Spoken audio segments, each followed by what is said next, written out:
உங்களுக்கு தெரியும், நேற்று இடம்பெற்ற இரட்டை கொலை தொடர்பான சில விடயங்களை நாங்கள் பேச வேண்டியுள்ளது.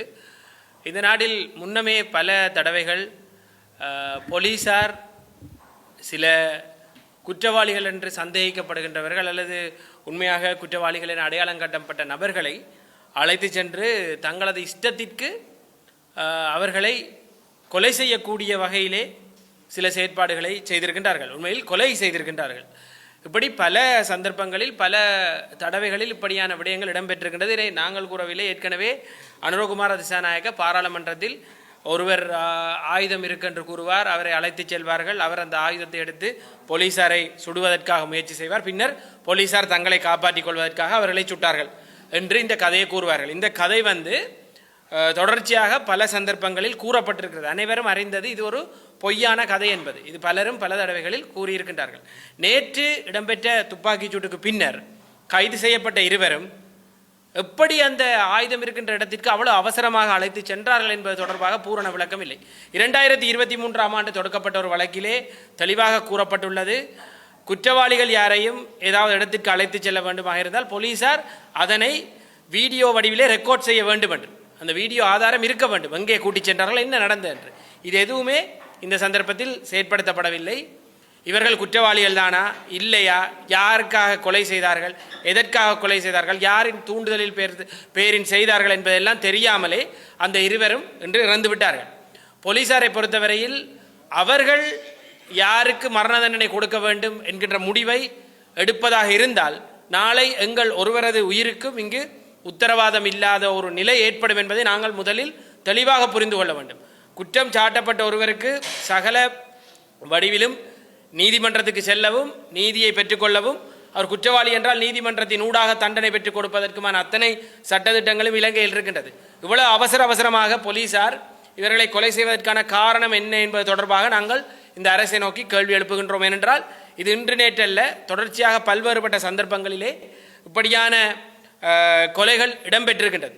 குறிப்பாக எங்களை போன்ற செயற்பாட்டாளர்கள் பல தடவைகளில் நாங்கள் கைதாகி இருக்கின்றோம். நாங்கள் கைதாகும் பொழுது கூட எந்தவித பாரிய வன்முறைகளிலும் ஈடுபடாத எங்களையே கை விலங்குகளை போட்டுத்தான் போலீசார் அழைத்து செல்வார்கள். ஆனால் 2 பேர் கொலைகளை செய்த இருவரை எந்த கைவிலங்கும் இல்லாமலா அழைத்து சென்றார்கள் என்ற கேள்வி எங்களுக்கு இருக்கின்றது.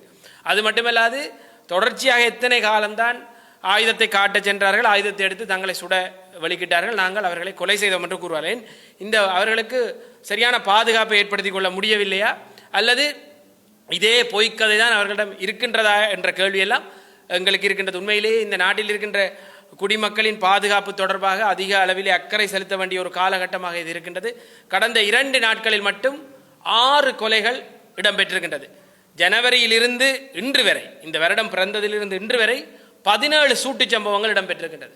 கிட்டத்தட்ட 2.5 நாட்களுக்கு ஒரு சூட்டு சம்பவம் என்ற அடிப்படையில் இடம்பெற்றுக் கொண்டிருக்கின்றது. இன்று நேற்றல்ல, இலங்கையில் பல்வேறு காலமாக பாதாள உலகம், போதைப்பொருள் கடத்தல்காரர்கள் என்று மாறி மாறி இந்த சூட்டு சம்பவங்கள் இடம்பெற்றுக் கொண்டிருப்பதை நாங்கள் அவதானித்துக் கொண்டிருக்கின்றோம். ஆனால் இவற்றை பயன்படுத்தி அரசியல் கொலைகளும் படிப்படியாக இடம்பெறலாம். கொலைகள் மலிந்து போகின்ற ஒரு நாடாக இலங்கை மாறிக்கொண்டிருக்கின்றது. எனவே இந்த கொலைகளை உடனடியாக தடுத்து நிறுத்த வேண்டும், அதற்கான சரியான நடவடிக்கைகள் எடுக்க வேண்டும். போலீசார் கொலைகாரர்களாக மாறுவதை எந்த சந்தர்ப்பத்தில் நாங்கள் அனுமதிக்க முடியாது. இந்த அரசாங்கம் இந்த போலீசாரின் இந்த நடவடிக்கைக்காக ஏற்கனவே முன்னர் எதிர்க்கட்சியாக இருக்கும் பொழுது அதிதீவிரமாக எதிர்ப்பை தெரிவித்த ஒரு அரசு. எனவே இவர்கள் இந்த விடயத்தில் கண்டும் காணாமல் இருக்கின்ற போக்கை கடைபிடிக்க கூடாது. மிக தீவிரமாக இந்த செயற்பாட்டிற்கான எதிர்வினையை உடனடியாக ஆற்ற வேண்டும். உரிய நபர்களை சரியான முறையில் விசாரித்து இது இனியும் இடம்பெறாத வண்ணம் பாதுகாக்க வேண்டும். இப்படியே விட்டால் நீதிமன்றங்கள் இந்த நாட்டில் தேவையில்லை. போலீசார் தங்களுக்கு வேண்டாதவர்களை கொலை செய்து கொண்டிருப்பார்கள், அரசாங்கம் தங்களுக்கு வேண்டாதவர்களை கொலை செய்து கொண்டிருப்பார்கள். எனவே கொலைகள் என்பது இங்கு சர்வசாதாரணமாகிவிடும். எனவே எந்த ஒரு சந்தர்ப்பத்திலும் போலீசாருக்கு யாருக்கு என்ன தண்டனை கொடுக்க வேண்டும் என்ற அதிகாரம் கிடையாது, உரிமை கிடையாது. யார் குற்றவாளி யார் குற்றவாளி அற்றவர் என்று தீர்மானிக்கின்ற சக்தி ஒருபொழுதும் போலீசாருக்கு கிடையாது. எனவே போலீசார் தங்களுடைய கடமை என்ன என்பதை உணர்ந்து செயற்பட வேண்டும்.